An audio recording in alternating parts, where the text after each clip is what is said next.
आप सभी को M Tirthanath spiritual talks with M Tirthanath channel में बहुत बहुत स्वागत है। तो आज हम लोग एक बहुत बड़े डिबेटेबल टॉपिक के साथ हम लोग बात करने वाले हैं। कौन सबसे श्रेष्ठ देवता हुए?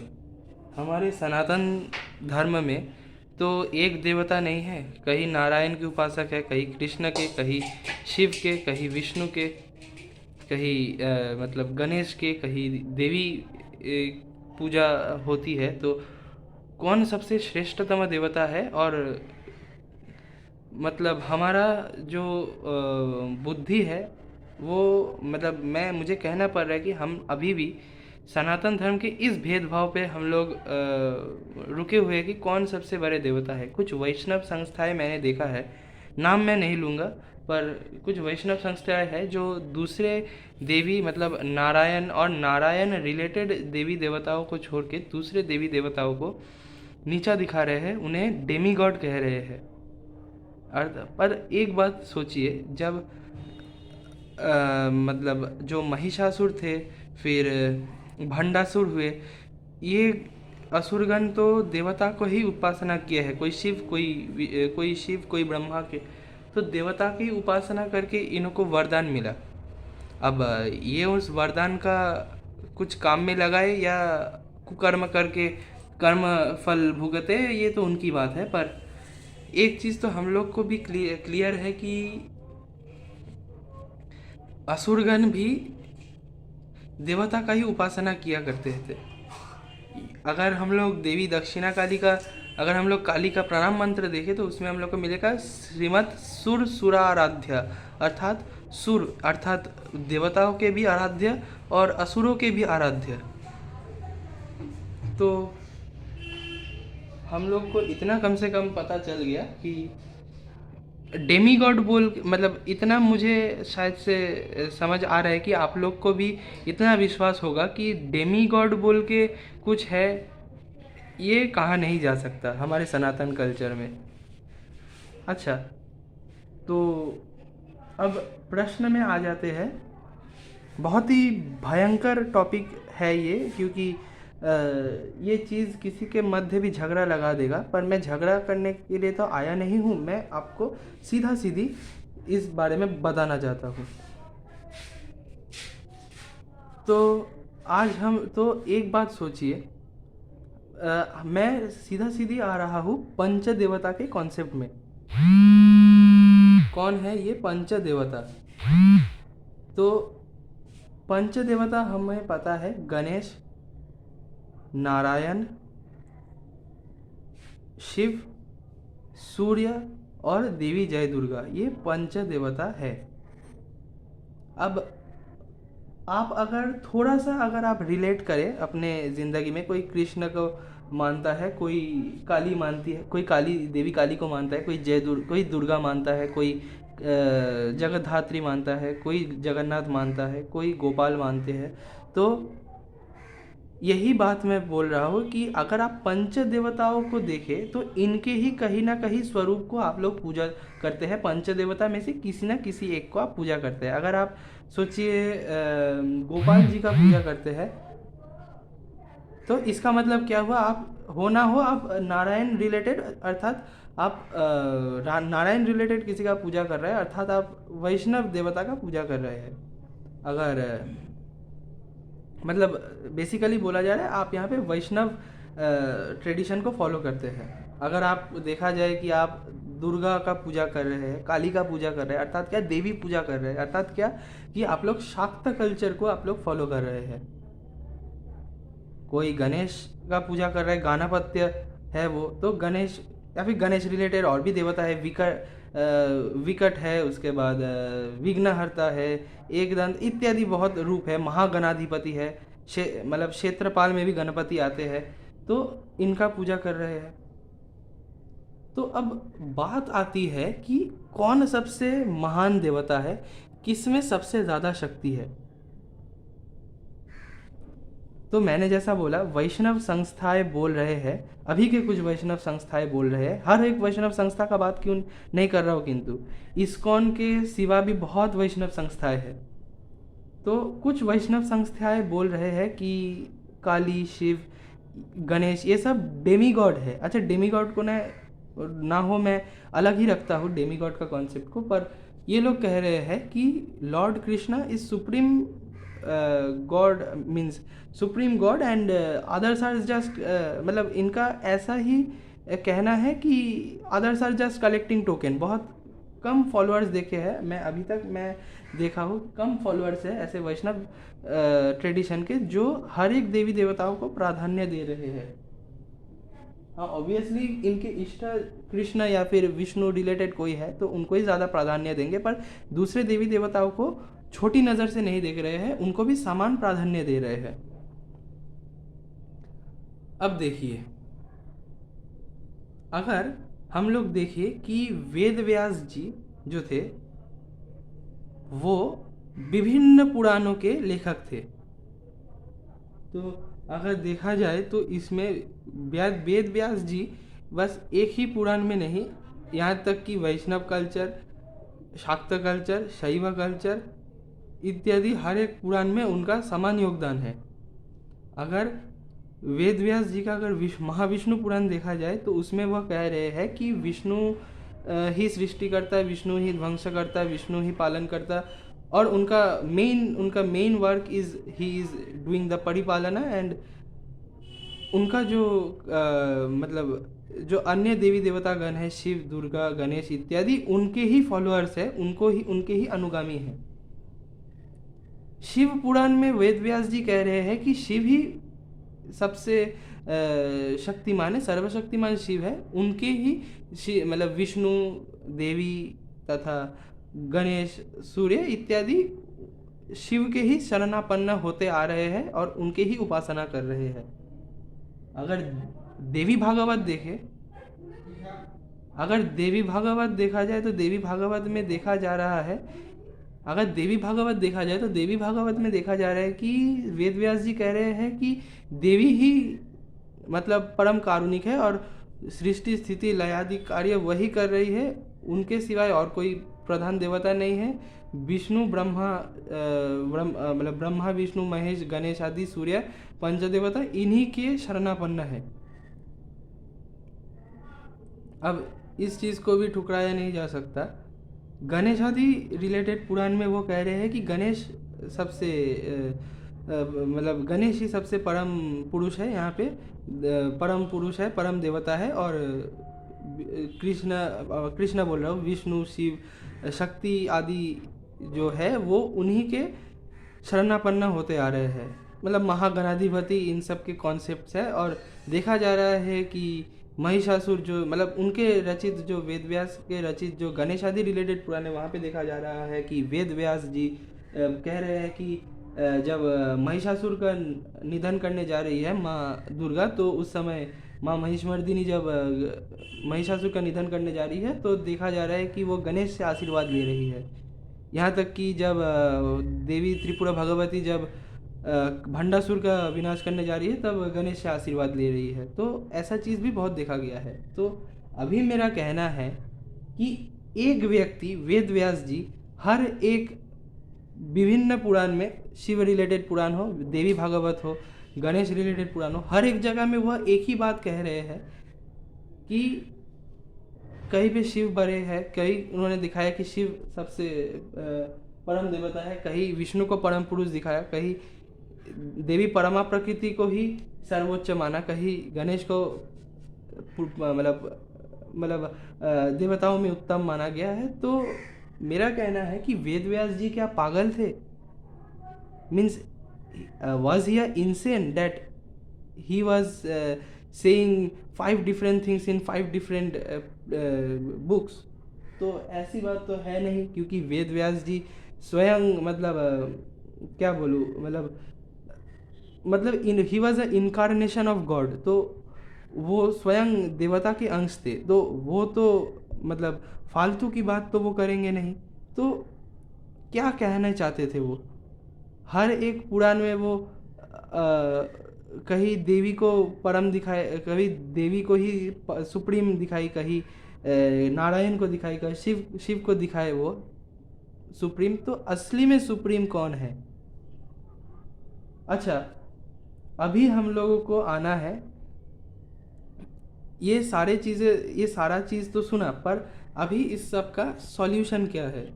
सॉल्यूशन और कुछ नहीं, हम लोगों को अद्वैतवादी का कंसेप्ट यूज़ करना है यहाँ पे, नहीं तो ये झगड़ा कभी एंड नहीं होगा। तो अद्वैतवाद, अगर हम लोग अद्वैतवादी होके अगर हम इस चीज़ को देखें तो हम लोग क्या देखेंगे कि सोचिए आप वैष्णव है, सोचिए आप वैष्णव है, आप भगवान नारायण का पूजा कर रहे हैं। तो इसका मतलब क्या है कि भगवान नारायण आपके इष्ट हुए, तो आपके नज़रों से वही आपके लिए सुप्रीम गॉड हुए, अर्थात वही परम पुरुष हुए आपके लिए। पर इसका मतलब क्या आप लोग देवी को, भगवान शिव को, गणेश को, सूर्य को आप लोग तिरस्कार करेंगे? बिल्कुल भी नहीं। अगर पर देखिए, हर एक पूजा में आपको पंच देवता का पूजा, अर्थात गणेश, शिव, नारायण, देवी और सूर्य का पूजा करना बहुत बहुत आवश्यक है। तो इसका मतलब क्या, आप श्री विष्णु को बीच में रख के बाकी चारों देवताओं को चार जगह रख के आप लोग यही सोचेंगे पूजा करते समय कि गणेश, देवी, शिव और सूर्य और कोई नहीं, विष्णु, भगवान विष्णु परब्रह्म के ही प्रतीक है, प्रतीक मतलब उनके ही स्वरूप है, और कोई नहीं है, उनसे ये अलग नहीं है, भिन्न नहीं है। सोचिए, आप अगर शक्ति के उपासक हुए तो शक्ति को बीच में, मतलब देवी को बीच में रख के बाकी चारों देवताओं को चार जगह रख के आप यही सोचेंगे, जब देवी को पूजा कर रहे हैं तब आप सोचेंगे मैं स्वयं पूजा कर रहा हूँ, पर ब्रह्ममयी को मैं पूजा कर रहा हूँ, तथा जो बाकी गणेश आदि देवता गण हैं वो देवी के ही अंश है, देवी से बिल्कुल भी वो अलग नहीं है। जब हम लोग शिव का पूजा करेंगे तब भी हम यही सोचेंगे कि शिव हमारे परब्रह्म हैं, और बाकी देवता जो है वो उनसे बिल्कुल भी अलग नहीं है, एक ही है, बस उनकी कलेवर और रूप अलग है। तो अगर हम लोग देखें कि पुरी के जगन्नाथ मंदिर में जब जगन्नाथ आते हैं, अपने रत्न वेदी को छोड़कर जब स्नान वेदी में आते हैं, तब हम लोग देखते हैं कि स्नान आदि के बाद, एक महाआरती इत्यादि के बाद वो गजवेश धारण करते हैं, अर्थात क्या, गणेश के वेश धारण करते हैं। तो इसका मतलब क्या हुआ, स्वयं नारायण वहाँ पे गणेश के वेश धारण कर रहे हैं। उसके बाद क्या हुआ कि जब रथ यात्रा आता है तो वो सूर्य के भांति वो रथ पे बैठते हैं, क्योंकि सूर्य ही रथ पे बैठते हैं, भगवान नारायण रथ पे नहीं बैठते। पर यहाँ पे नारायण स्वयं जगन्नाथ जी सूर्य के भांति रथ पर बैठ रहे हैं, वो सूर्य बन गए हैं वहाँ पे। और जब वो गुंडीचा माता के घर में जाते हैं, वहाँ पे कृष्ण बन के लीला दिखाते हैं। तो एक बात सोचिए, वही जगन्नाथ कहीं गणेश बन रहे हैं, कहीं सूर्य बन रहे हैं, कहीं कृष्ण बन रहे हैं, इत्यादि के बाद भी अगर हम लोग को देखा जाए तो पुरुषोत्तम क्षेत्र एकमात्र वैष्णव के उपास्य देवताओं का क्षेत्र नहीं है, बल्कि एक ऐसी जगह भी है जहाँ पे हम लोग शाक्तगण भी यहाँ पे आते हैं और यहाँ पे अपना पूजा इत्यादि निवेदन करते हैं। अगर आप अभी सोचेंगे कि ये शाक्तगण का वैष्णव पीठ में क्या काम, तो एक बात सुन लीजिए अच्छे से कि पुरी का जगन्नाथ मंदिर सिर्फ वैष्णवों का उपासना का स्थल नहीं है, बल्कि शाक्त का भी उपासना का स्थल है। वहाँ वो 77 सतीपीठ में एक सतीपीठ है, वो जगन्नाथ, यानी कि जगन्नाथ धाम अर्थात पुरुषोत्तम धाम इज़ वन ऑफ द 77 शक्तिपीठास। अगर मुझे ये नहीं पता कि वो उपपीठ है या फिर महापीठ है, ये मुझे नहीं पता, पर शक्तिपीठ है। इस चीज़ के बारे में मैं आपको फिर वापस बोलूँगा कि वो है कि नहीं, क्या है नहीं है वो मैं बाद में बोलूँगा, पर ये आप जान के रखिए वो शक्तिपीठ है। अब शक्तिपीठ के सर्वेश्वरी देवी तो माँ विमला हुई, माँ विमला लक्ष्मी नहीं है, माँ विमला किंतु लक्ष्मी नहीं है, माँ विमला स्वयं देवी शक्ति ही है। तो उनके भैरव का भी ज़रूरत है। तो भैरव कौन है? सुन के आश्चर्य होगा, स्वयं जगन्नाथ देवी विमला के भैरव है। तो यहाँ पे जगन्नाथ जी शिव का भी रोल प्ले कर रहे हैं। तो सोचिए, एक ही ब्रह्म विभिन्न स्वरूप में, कभी परम प्रकृति, कभी परा प्रकृति, कभी परम पुरुष रूप में आके आविर्भूत हो रहे हैं। हम कुछ हम कुछ ऐसे लोगों को हम देख रहे हैं इस समाज में जो हमारे सनातन धर्म को ही तोड़ रहे हैं, जो सनातन धर्म से ही बिलोंग करते हैं। आज के कुछ वैष्णव संस्थाएं बोल रहे हैं दूसरे देवताओं को मत फॉलो करो, बस कृष्ण को ही फॉलो करो। कुछ लोग कह रहे हैं बस काली को फॉलो करो, दूसरे देवताओं तो जस्ट कलेक्टिंग टोकन्स। तो इस चीज़ को आप लोग बिल्कुल भी ना सपोर्ट करें। देखिए, मैं आपको यहाँ पे दिखा रहा हूँ, ये मेरी उपास्य देवी है, देवी राजनंदिनी आद्या कालिका। नीचे दक्षिणा काली का फोटो एवं एक शिवलिंग रखा हुआ है। ये शिवलिंग महाकाल भैरव के रूप में पूजा होता है। तो इसका क्या मतलब है कि मैं सिर्फ अपने ही इष्ट का पूजा करता हूँ? नहीं। देखिए, यहाँ पे स्वयं देवी का और एक स्वरूप रखा हुआ है, देवी जगतधात्री का, यानी कि दुर्गा का। तो यहाँ पे सिर्फ क्या दुर्गा को ही मैंने माना है, बाकी दूसरों को क्या नहीं माना। देखिए, दुर्गा के बगल में यहाँ पे श्री विघ्नहर्ता गणेश जी भी बैठे हुए हैं। यहाँ पे मदन मोहन जी, गोपाल जी भी है। यहाँ पे स्वयं जगन्नाथ एवं लक्ष्मी जी एवं श्री कृष्ण का भी विग्रह है। देवी के सामने यहाँ पे स्फटिक का शिवलिंग भी विद्यमान है, तथा सरस्वती, अन्नपूर्णा एवं दक्षिणा काली यंत्र भी है। सामने बानेश्वर भगवान स्वयं नर्मदेश्वर जी भी बैठे हुए हैं।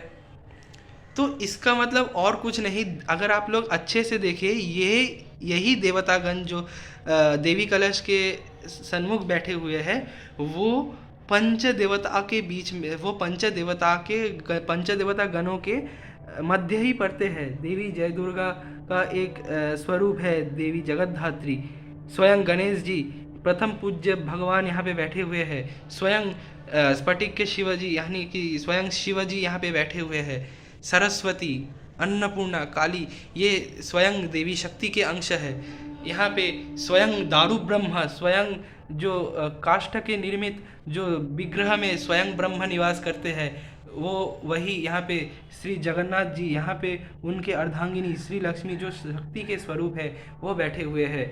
यहाँ पे सूर्य को बानेश्वर भगवान के ऊपर ही पूजा किया जाता है। यहाँ पे बानेश्वर भगवान, जिनका कोई आवाहन नहीं है, जिनका कोई विसर्जन नहीं है, जो स्वयंभू स्व प्रतिष्ठित है, जो स्वयं नर्मदा की गोद से निकले हुए हैं। हमें इतना पता है कि नर्मदा के कंकर में शंकर का वास है, वही के बानेश्वर भगवान, जो हर एक देवी देवताओं का पूजा इस पे किया जाता है। तो इसके बाद भी हम लोग कहेंगे कि ये Vishnu is the supreme god and other gods and goddesses are collecting tokens. एक बात याद रखना है हम सभी को कि हमारे लिए ही इस सनातन धर्म को तोड़ा जा रहा है। अगर हम सख्त नहीं हुए, मैं नहीं बोलूँगा कि सनातन धर्म मिट जाएगा, पर ये बहुत एक भयंकर रूप ले लेगा बाद में। हम सभी को एक होना है। मैं हूँ वैष्णव, मैं हूँ शाक्त, मैं हूँ शैव, तो इसमें क्या हुआ? तो क्या मैं दूसरे बाकी देवी देवताओं को मैं तिरस्कार करूँगा? वो अगर दिन अंत में देखे तो वही देवता तो उन्हीं के अंश है। अगर मैं दूसरे देवी देवताओं का तिरस्कार करूँ, मुझे इतना समझ लेना है कि मैं इनडायरेक्टली मैं अपने ही इष्ट का तिरस्कार कर रहा हूँ। स्वयं रामकृष्ण परमहंस जी जब हरिगुण गाते थे तो हरिनाम में वो मत्ते हो जाते थे, और जब वो काली कीर्तन गाते थे तो काली नाम में वो मत्ते हो जाते थे। उनका कोई ऐसा सोच चिंतन नहीं था कि हरि अलग और काली अलग। वो स्वयं बोले, जो श्याम वही श्यामा। तो हम कौन होते हैं उस चीज़ को ठुकराने के लिए? अरे हूँ मैं वैष्णव, तो इससे क्या हुआ? स्वयं देवी शक्ति, स्वयं देवी दुर्गा, स्वयं आदि पराशक्ति, स्वयं जगन्नाथ के भगिनी है, अर्थात सिस्टर ऑफ नारायण। अर्थात अगर हम लोग देखें तो जगन्नाथ जी के जो भगिनी है वो सुभद्रा है। सुभद्रा कौन है? वो साक्षात परमेश्वरी, परमा प्रकृति है। तो आप सभी से यही निवेदन है कि सनातन धर्म सनातन धर्म के साथ रहे और इस छोटी मोटी चीज़ों के लिए अपने इष्ट का भी तिरस्कार ना करे, क्योंकि विभिन्न देवताएं हमारे हैं। और अगर दिन अंत में देखें, जिस देवी देवताओं का आप तिरस्कार कर रहे हैं, वो देवी देवता दिन अंत में आपके इष्ट का ही स्वरूप है। तो आपके इष्ट को इनडायरेक्टली डायरेक्टली कैसे भी हो अपमान न करे, प्रत्येक देवी देवताओं का सम्मान तथा आदर करे। अरे हूँ मैं वैष्णव, हूँ मैं शैव, तो क्या हुआ, दूसरे बाकी देवतागण भी मेरे ही देवता के स्वरूप है। तो आज का वक्तव्य मैं यही समाप्त कर रहा हूँ। तो lastly I would conclude that हमें अद्वैतवादी बनना होगा। हम अगर अंधों की तरह कुछ चंद लोगों के बात में आके अगर हम लोग एक दूसरे को काटते रहे, तो हमारा ही सनातन धर्म की क्षति पहुंचेगी। अगर हम लोग देखें, अगर हम लोग मतलब पूर्व समय में अगर हम लोग कुछ साल आगे जाए, तो हम लोग देखेंगे हमारे भारत में किसी और धर्म का प्रचार नहीं था, सनातन धर्म ही था। तब सनातन धर्म के लोग एक मतलब एकदम एकजुट से रहते थे, उनके अंदर कोई भेदभाव नहीं था। भेदभाव जब आया, तब हम वैष्णव, हम शैव, हम शाक्त, ये बोल के सब एक दूसरे को काटने लगे। हम लोग को ये पता ही होगा कि कुछ साउथ इंडियंस महाराजा गण जो शैव साधक थे, तो उन्होंने वैष्णवों को तिरस्कार किया। कुछ वैष्णव राजा शैव का तिरस्कार किए। तो at the end of the day ये क्यों होगा? क्योंकि स्वयं जो हरि है वही हर है, जो स्वयं कृष्ण है वही काली है। तो आप सभी को अद्वैतवादी बनना होगा। आप अद्वैतवादी बने, उस नज़र से देखें। आप देखिएगा कि कोई भगवान, कोई भी विग्रह आपके इष्ट से अलग नहीं है, वो भी स्वयं आपके इष्ट ही है। किसी और रूप में हो सकते हैं, किसी और कलेवर में हो सकते हैं, किसी और विभिन्न मतों से पूजा प्राप्त कर सकते हैं, पर at the end of the day वही आपके उपास्य देवता है, वही आपके इष्ट है। At the end of the day वही आपके इष्ट है, और उनका तिरस्कार ना करें। इसी वजह से हम अपने सनातन धर्म को तोड़ रहे हैं। अगर हम लोग ना एकजुट हो, अगर हम लोग के बीच में यही भेदाभेद और झगड़ा चले, तो हम लोग का सनातन धर्म को हम अपने ही हाथों से डुबाएंगे। आइए दोस्तों, इस नीच भावना को ख़त्म करते हैं। वैष्णव, शैव, शौर्य, गाणपत्य, शाक्त, हम लोग एक साथ एकजुट होते हैं और सनातन धर्म की रक्षा करते हैं। तो इसी के साथ मैं अपना वक्तव्य समाप्त करता हूँ। आप सभी को spiritual talks with M Tirthanath channel से बहुत बहुत शुभकामनाएं। सनातन धर्म के साथ रहिए और सनातन धर्म का प्रचार करिए। जय शिव शंभु, जय महाकाल, जय माँ, जय गुरु।